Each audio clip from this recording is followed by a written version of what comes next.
people of my age and older don't need introduction of Professor Reis. But many of you, unfortunately, don't know. It's my great honor and pleasure to introduce to you my mentor, teacher, advisor for many years, and friend, Professor Daniel Reis.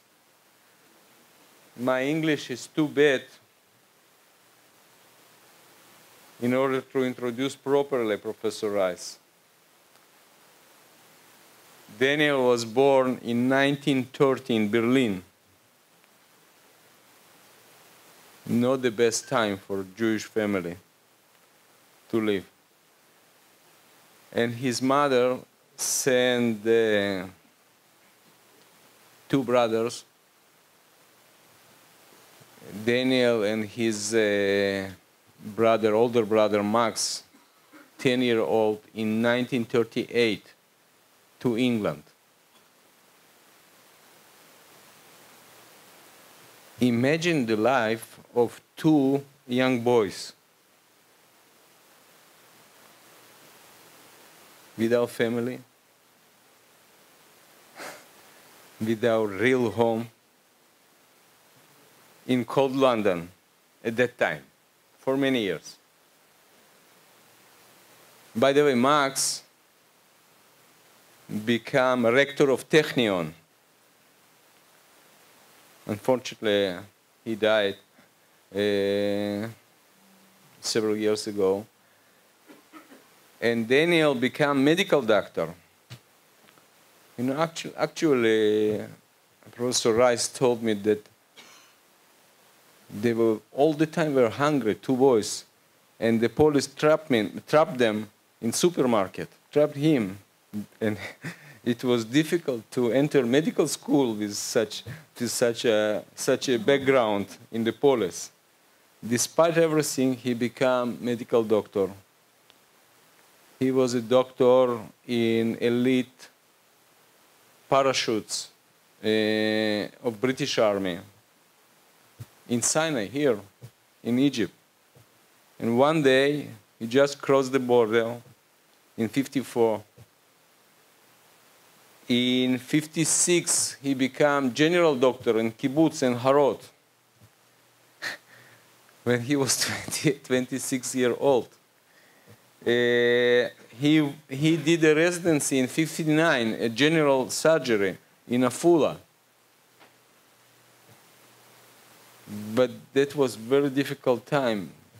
And he came back to IDF, was a medical doctor in our IDF parachutes brigade.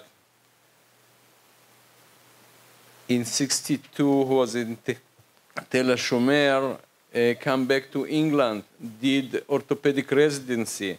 In 68, he established orthopedic service in Tzfat and did more than anyone in Israel, total hip replacement. He was a real legendary head of the department and surgeon from 77 until 94. When I started my residency, he was a head of department in the Rambam. Until recently, you know, 2 weeks I showed to Shachar, our resident, how to hold knife, as Professor Reis teach me when I was a resident. You know what? Unfortunately, I have only 6 months rotation with Professor Reis. During these 6 months, he gave me 32 total hip replacement. I was a first-year resident. Okay, and when you operated with him, it's a complete feeling that you operated him, okay? I remember I stuck in operating room. It was with slip capital femoral epiphysis. The screw was inside of the acetabulum. It was my first slip capital femoral epiphysis I did with a senior pediatric orthopedic surgeon in the middle of the night at 3 a.m. in the morning. When we spent in the operating room from 7 p.m., I said, you know what? I'm going to call to Professor Reis. And he came at 3 a.m. in the morning. like it was in the middle of the day. Within 15 minutes, he solved the problem. It's unbelievable. I think that I saw only one in my life, virtuoso like Professor Reis, Scott Nelson, that you also know him. Well, Professor Reis, please share with you your wisdom.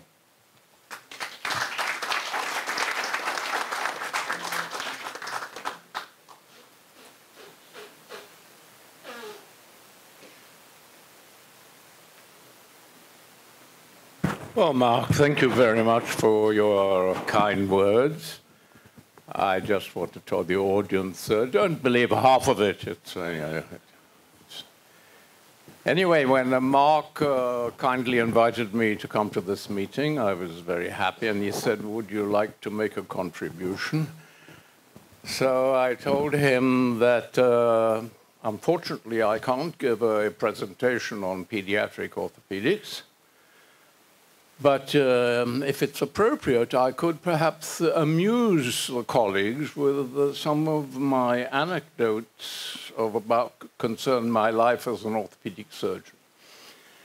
And I have quite a number of, been taking part in quite a number of unusual situations, and I thought that it might be entertaining for you to tell you some stories. I hope that you'll enjoy it. So my first story starts, must have been, I think, about 1979, when I'd recently been appointed as the chairman of the Orthopedics B department in the Rambam Medical Center.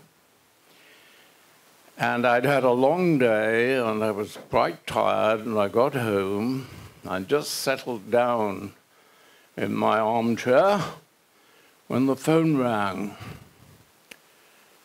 The gentleman on the other side said to me, my name is Bruce Rappaport, and I want you to do a big favor for me.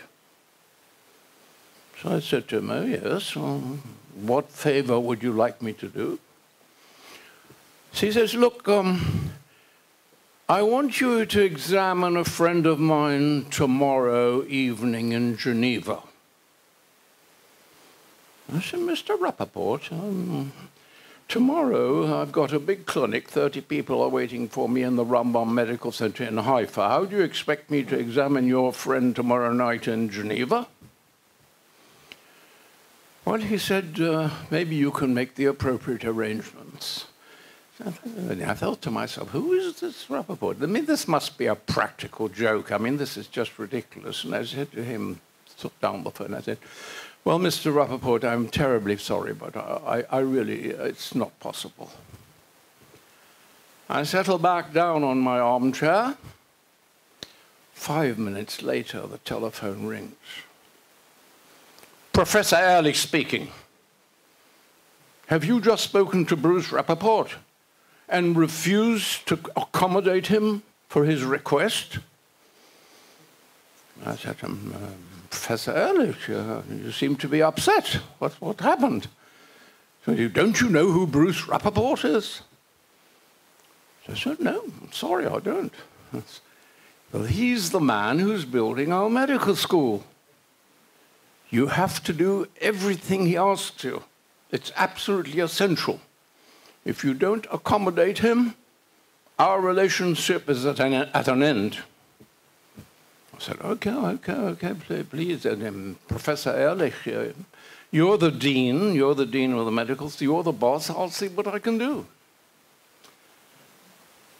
So I phoned around a couple of my senior colleagues who were working in my department, and I said, look, the dean is killing, he wants to kill me. I've got to have a couple of days off.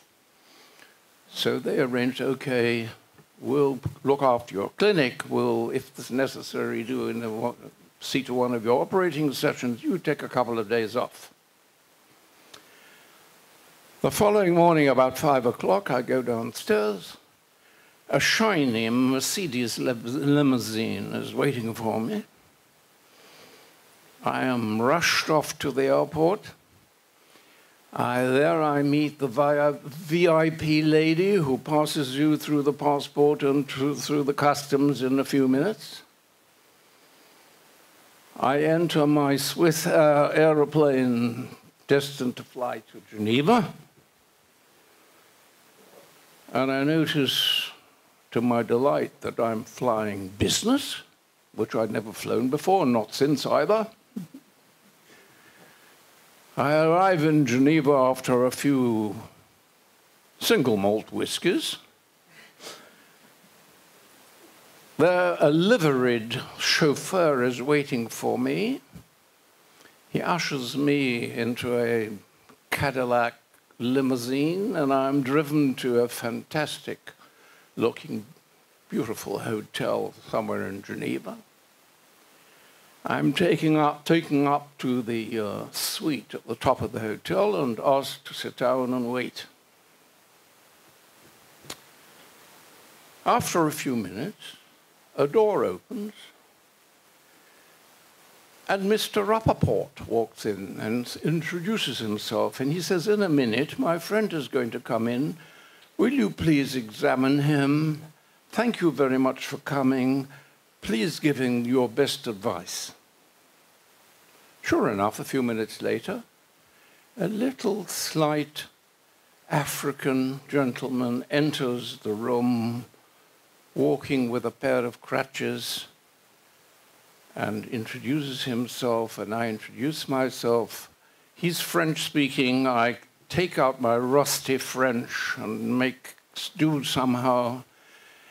And anyway, to make the story short, he had polio when he was a toddler. He had a flail left leg. He'd had a number of operations, and he was consulting me whether anything else could be done to make him walk better. So I asked him to get undressed. I examined him. He has had a wonderfully perfect triple arthrodesis in his ankle. He had a extension osteotomy of the femur for his knee contracture, and I looked at his notes. Everything possible that could be done had been done for him. Not by somebody like me, but by leading surgeons. The first operation was done in the Charité in Paris, and the second operation was done in the Hospital for Joint Diseases in New York. How could a simple carpenter like me add anything to that? So anyway, so I asked him again. I was getting a bit desperate, because I had to do something, because otherwise the dean will kill me when I get back. Anyway, as we came back into the room after he'd dressed, I suddenly had an inspiration, because I looked at him and I saw that he was walking with his crutches slightly bent forwards. And I had a look, and I noticed that the hand grips of his crutches were about 10 centimeters below the greater trochanter. So I said to him, "Monsieur, please sit down a minute, let me have your crutches." I notched up the two crutches, 2 holes, and said to him, "Now, will you please walk again? And please notice the difference. You will not be bent forwards." And he started walking up and down the beautiful room. And I could see as he was walking up and down, he was getting more and more delighted and more excited, because he hadn't been walking straight up for the last ever since. So I said to him, "Well, you've had wonderful operations. There's nothing more I can add to there. I just suggest to you always adjust your crutches the way that we've now adjusted them." He said goodbye. I went out. The secretary was waiting outside, and he told me the limousine is waiting downstairs to take you to Mr. Rappaport's villa on the banks of Lake Geneva. He wishes to invite you for dinner. So I'm driven to it's really beautiful villa. which is guarded by an armed guard outside. And I'm ushered into a room, and the lady who received me said, "You can now have a little rest, Dr. Reis." And that's what I did. I lay down, had a rest, and had a nice shower and freshened myself up. And then soon dinner time came round, and I was taken to dinner with Mr. Rappaport, and his wife Ruth was there, and one of his daughters was there. And we, please sit down, everybody, you know, and so on. We were served, and I couldn't contain somehow my irritation and my curiosity. And when the dessert came round, I said to him, "Mr. Rappaport, I really must ask you what this is all about. I mean, is this such a practical joke or what?" So he says to me, "No, you're Dr. Reis. I am sure that you are a wonderful orthopedic surgeon because my friend is delighted with the advice you've given him and the change you've made in how he walks. You see, but I am a businessman, and I know how to make money." So I said, "So what? So what? Well, I could have told you, or you could have taken the best orthopedic surgeon here in Geneva and Switzerland and brought him to see this, your gentleman. What did you want me to come from Haifa in Israel and fly to his?" I said, "You don't understand the mentality of such a person. I didn't invite an orthopedic surgeon from Geneva. I brought over my friend, the orthopedic surgeon, from my city, from my country, and he flew especially from Israel to Geneva to give you advice." You see, that's the way you can persuade someone that you are really interested in his health. I said to Mr. Rappaport, "So what has that got to do with the dean of the medical school?" So he says to me, "You know, I tell you what, I've just come from my final meeting with my friend. My friend is the Minister of Energy of Gabon. I have just bought the rights for all the oil in Gabon for the next 4 years." And at that moment, he slides me an envelope, which I pick up and put in my pocket. So he says to me, "Now do you understand? I have just earned the possibility or the perspective of making so much money that I can build several medical schools." And I thought, well, I haven't finished. Wait a minute, it's not finished. So anyway, the next morning I'm back on my business class seat on the Swiss airplane back to Haifa, and I take out the envelope. I open the envelope, $3,000. So I thought, for the first moment, I said, "Oh, lovely." And then the second, I said, $3,000? He bought the 4 years of oil of Gabon, and he gives me $3,000. The mean, you know. But anyway, afterwards, I calmed down. And I decided that I'll be satisfying the dean and everything. The medical school will be built and so on and so on. And what's the moral of the story? The moral of the story is that sometimes the smallest procedures can have the most remarkable results. That's number one. And number two, if you want to build a medical school, just rack up a pair of crutches, 2 notches.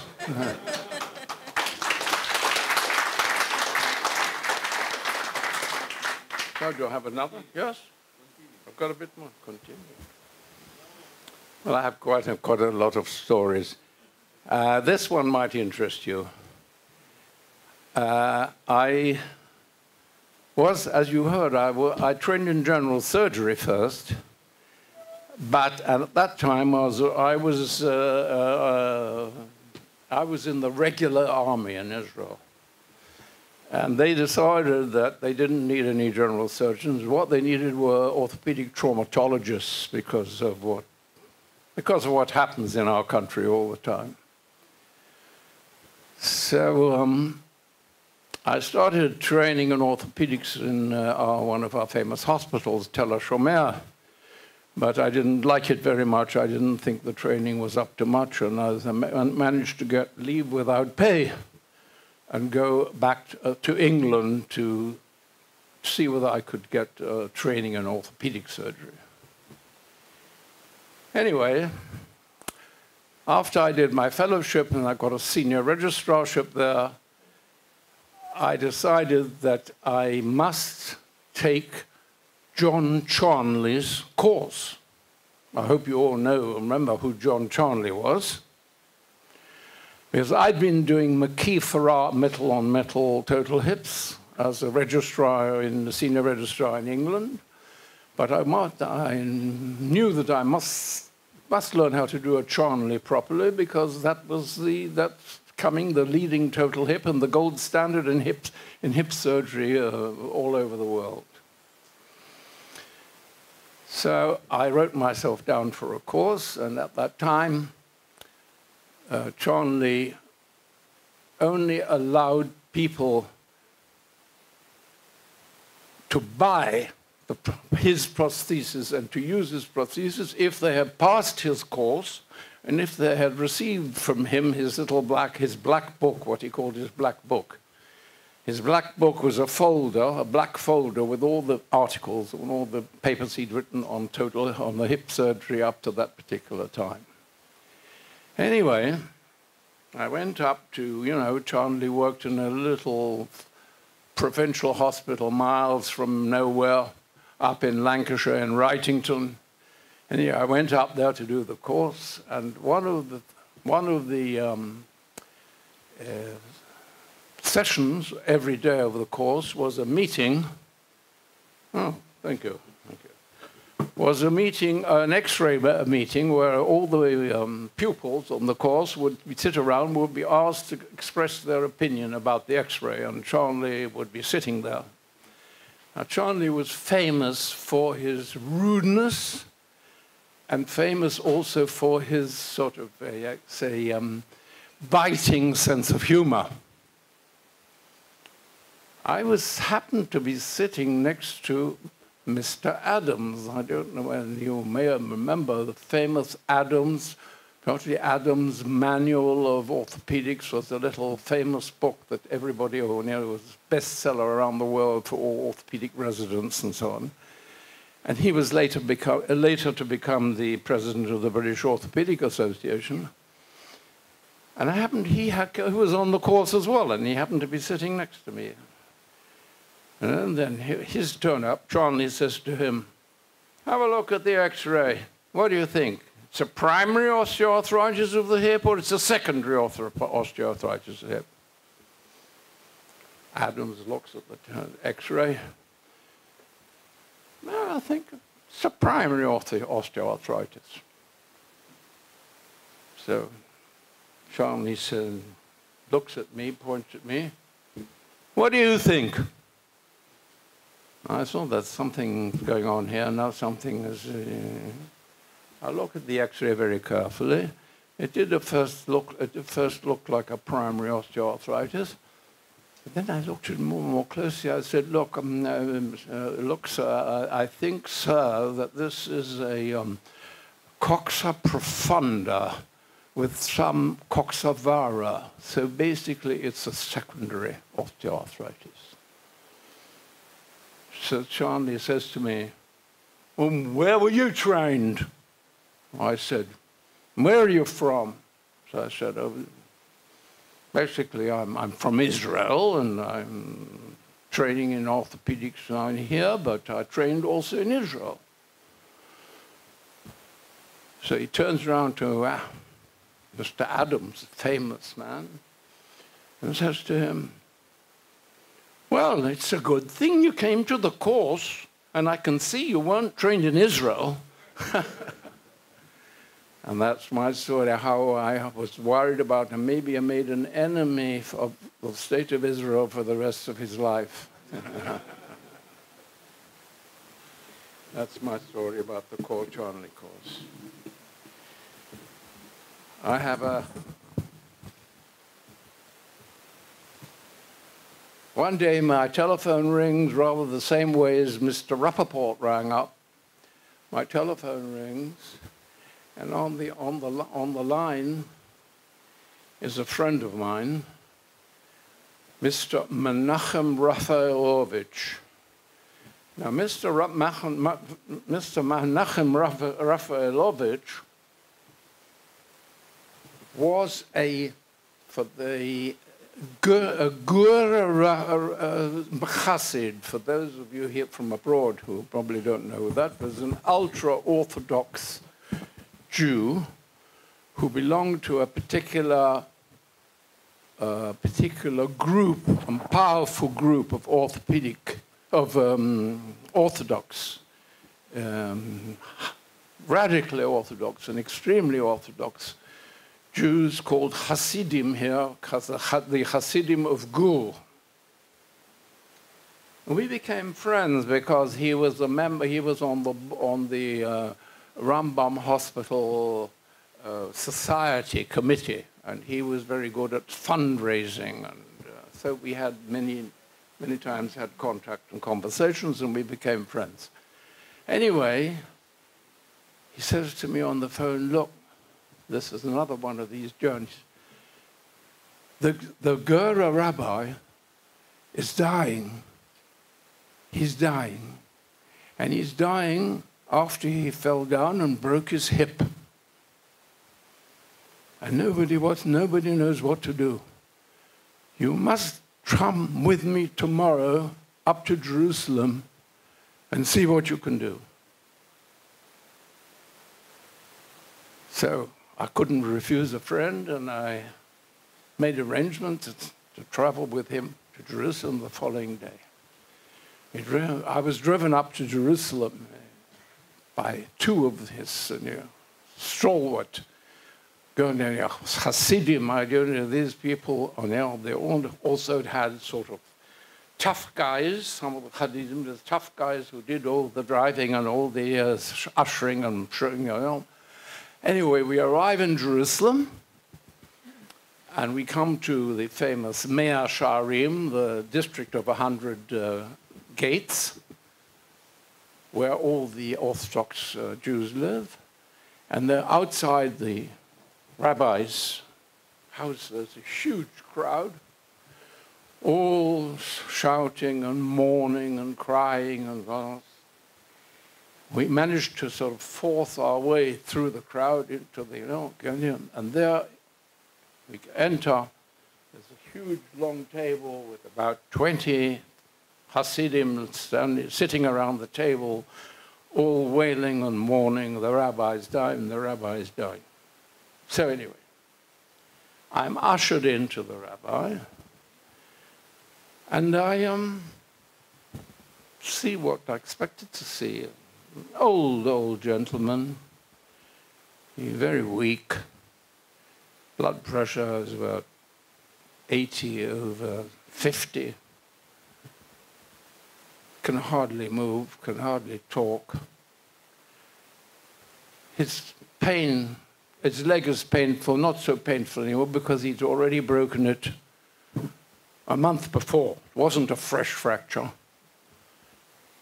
And I asked to see his notes. I couldn't see anything that I could really do. I set up a drip. I asked the physiotherapist to come and treat him. Meanwhile, I asked to see his notes. He'd been to a famous hospital in Jerusalem after he broke his hip. And they x-rayed him, and I saw the x-ray. He had the x-ray there. Really, his bones were paper thin, and they said they couldn't do anything. They couldn't operate on this. This was an inoperable fracture because of extreme osteoporosis. At the same time, they looked into his notes there, and they saw that he'd been taking cortisone, and they asked him why he'd been taking cortisone, and he said, well, because he had lots of pain in his joints and so on.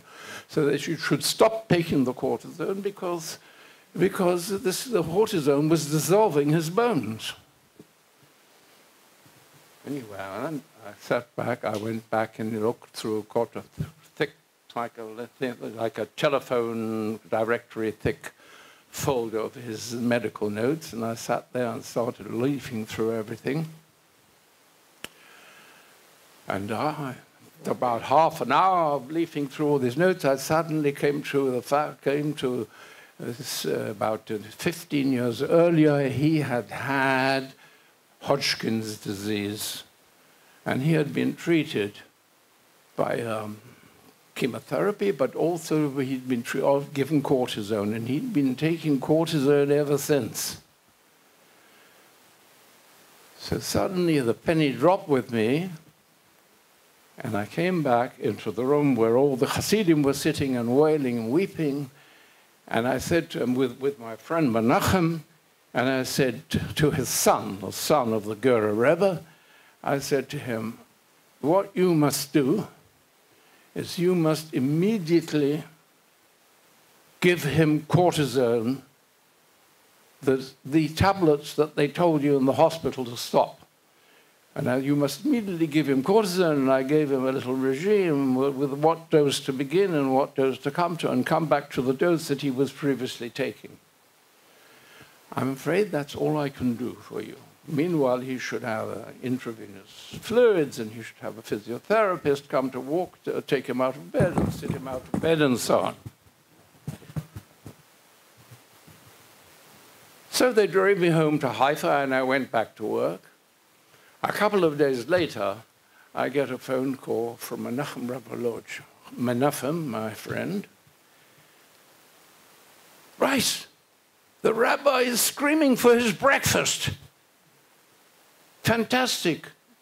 Miracle. It's a miracle, as we say in Hebrew. Nes, it's a miracle. He's recovering. He's giving orders. He's telling everybody, why haven't they arranged his morning meeting, and so on. And that's how I became absolutely famous as an orthopedic oracle for the Gura Hasidim, for the Gura group. Anyway, after that, for about 10 years, the Gura rabbi sent me all the orthopedic patients who came to him for decision-making. You see, in this society, nobody makes any important decisions unless they've first consulted the rabbi. So because he couldn't make the decision about an orthopedic operation, he sent them all to me that I should make the decision. And that's how I became the consultant of the Gura rabbi.